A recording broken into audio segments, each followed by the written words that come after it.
Good morning. Welcome to my channel. In last video we have discussed the module 1. In this video we will discuss the module number 2. The name of module number 2 is control statement है. ये module में हम control statement देखने वाले हैं. So first we will see what is meant by statement and then we will see what is meant by control statement है. Okay. Statement means what? It is an instruction in a C program. Means we are writing the one line in a program, so that one line or one statement is called as a, or one instruction is called as a statement. Okay. When we execute that statement, that execution is done sequentially. Means if you write the 3 lines, a 3-line program, first this statement executed, then this, then last one. This is called a sequentially statement execution. So when we run the program, the execution is done by sequentially, one after second after third. Okay. But if we want to shift from one statement to direct third statement, means if you want only execute first statement and last statement. Okay. For that purpose we need the control statement. Okay. We cannot directly shift by or we cannot directly shift. Okay. So for that we use the control statements. For this control statement we can shift from first line to third line. Okay. And if you are not use that control statement, your program will be run sequentially first, second, third. Okay. So in this module number 2, we use the control statement for controlling the execution of program.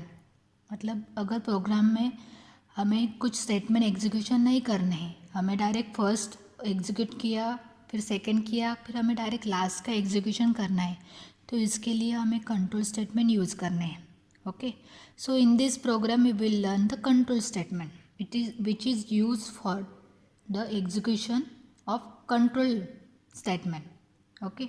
और which is use to control the executing program. Okay. So control statement has a 3 type है. First looping structure, then conditional statement and unconditional statement. Okay, there are 3 type of control statement. So in a first looping structure, which are the control statement we use? First is a for statement, second while and do while. These are the looping structure. Means in this or for this statement we use the loop. Okay. Then second type of control statement is a conditional statement.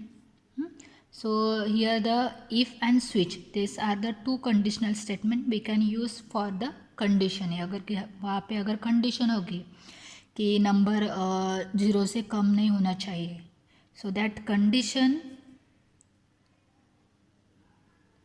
or for that condition we use this if and switch statement.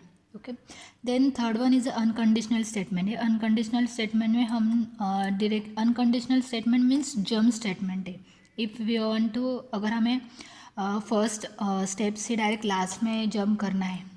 Okay. For that purpose we use this 3 statement है, go to, break and continue. These are the high jump statement है. यहाँ पे हम high jump ले सकते हैं, यहाँ पे कम jump ले सकते हैं. Okay. So these are the 3 type of control statement. So we will discuss in detail. So first type is looping structure. Looping structure means there are 3 type in a looping structure. First is a for, then while and do while. So for statement, where we use that for statement when there is a repeat, means if one instruction is repeat one and more time. So for that purpose we use the for statement. अगर एक ही मतलब addition करनी है हमें 100 times, ये instruction अगर repeat करनी है, so for that purpose we use the for statement. Okay. मतलब अगर हमें 100 बार हेलो प्रिंट करना है, तो इसके लिए हम 100 बार नहीं लिख सकते ना, print hello print hello print hello, ये नहीं लिख सकते. इसलिए हम एक ही स्टेटमेंट लिखेंगे for i is equal to zero and i less than is equal to zero and i plus plus. ये फॉर का स्टेटमेंट अगर हमने प्लेस किया तो हमारे हमें 100 टाइम प्रिंट ए फंक्शन लिखने की कोई ज़रूरत नहीं है। Okay, now we will see the one program for loop. यहाँ पे क्या करना है, write a program to print the hello world, hello 100 times, मतलब हमें 100 टाइम्स हेलो प्रिंट करना है। तो इसके लिए फर्स्ट हम हेलो हेडर फाइल डिफाइन करेंगे, हैश इंक्लूड stdio.h और हैश इंक्लूड conio.h। फिर वहाँ से मेन फंक्शन स्टार्टिंग होगा।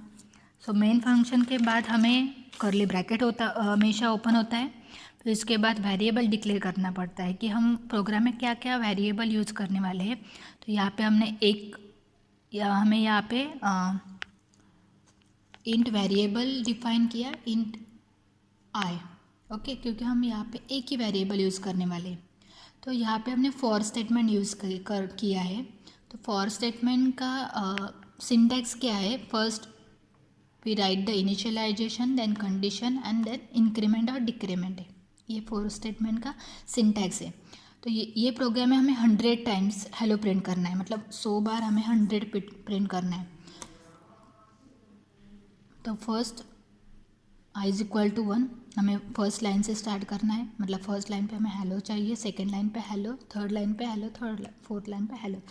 तो आई इज इक्वल टू 1 पुट किया, आई की वैल्यू, और जब तक आई की वैल्यू 100 नहीं आती है तब तक हमें ये लूप चलाना है। फिर उसके बाद ये कंडीशन चेक होगा कि आई की वैल्यू, तो आई की वैल्यू हमने 1 है, 1 less than is equal to 100 हाँ है। तो उसके ये होने के बाद, ये कंडीशन चेक होने के बाद ये प्रिंट होगा, प्रिंट हेलो। फिर तो आई इज इक्वल टू 1 मतलब फर्स्ट लाइन पे हेलो प्रिंट होगा। ओके, तो ये हुआ। फिर उसके बाद ये होने के बाद आई प्लस प्लस, मतलब आई की वैल्यू 1 से बढ़ेगी। ओके, तो फिर आई की वैल्यू प्लस होगी, तो आई की वैल्यू यहाँ पे आएगी 2। तो 2 less than is equal to 100 हाँ है, तो प्रिंट हेलो। तो सेकेंड लाइन पे भी हेलो प्रिंट होगा। ये प्रिंट होने के बाद आई प्लस प्लस, तो आई की वैल्यू अगेन यहाँ पे 3 होगी, तो यहाँ पे चेक करेंगे 3 less than is equal to 100 हाँ है, then print hello. So in this way the hello world is print on 100 times. Okay, and last फिर जब तक यहाँ पे 100 नहीं आता, 100 less than is equal to 100 हाँ है, तो यहाँ पे प्रिंट होगा। उसके बाद आई प्लस प्लस करेंगे तो आई की वैल्यू 101 आएगी, राइट। फिर यहाँ पे चेक होगा 101 less than is equal to 100 नहीं, तो यहाँ से ये लूप से हम बाहर आ जाएंगे। फिर गेट ch मतलब स्टॉप करना है प्रोग्राम, और यहाँ पे मेन फंक्शन का curly bracket close. So this is a program to print the hello word.